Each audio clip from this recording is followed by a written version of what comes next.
বাজারে গেলে এখন লাল ডিমের আধিক্যই চোখে পড়ে বেশি। সাদা ডিমও খুব একটা অস্বাভাবিক নয়, কিন্তু নীল ডিম কি কখনো দেখেছেন? এমন বিরল এক দৃষ্টান্তই দেখা গেছে ভারতে।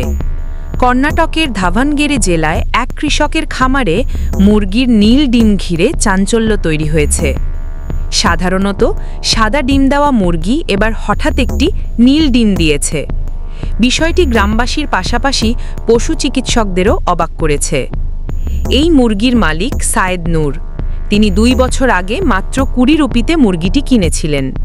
নূর জানান, তার খামারে মোট 10টি মুরগি আছে।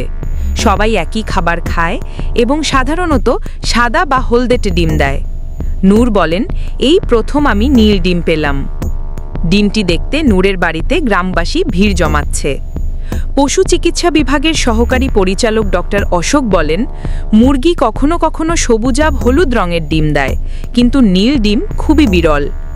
তিনি জানান, কিছু মুরগির অগ্নাশয়ে থাকা এক ধরনের রঞ্জক পদার্থ বিলিভার্ডিন খোলসের রং বদলে দিতে পারে।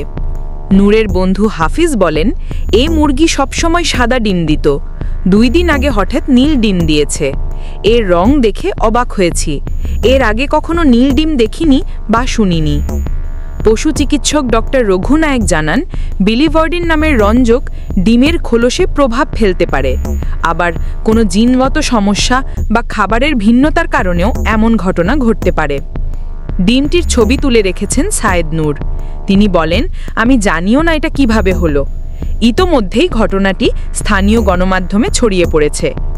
বিশেষজ্ঞরা জানিয়েছেন, চিলির আরাউকানা মুরগি এবং যুক্তরাষ্ট্রের তৈরি ওয়েটিং ট্রু ব্লু জাতের মুরগি সাধারণত নীল ডিম পারে।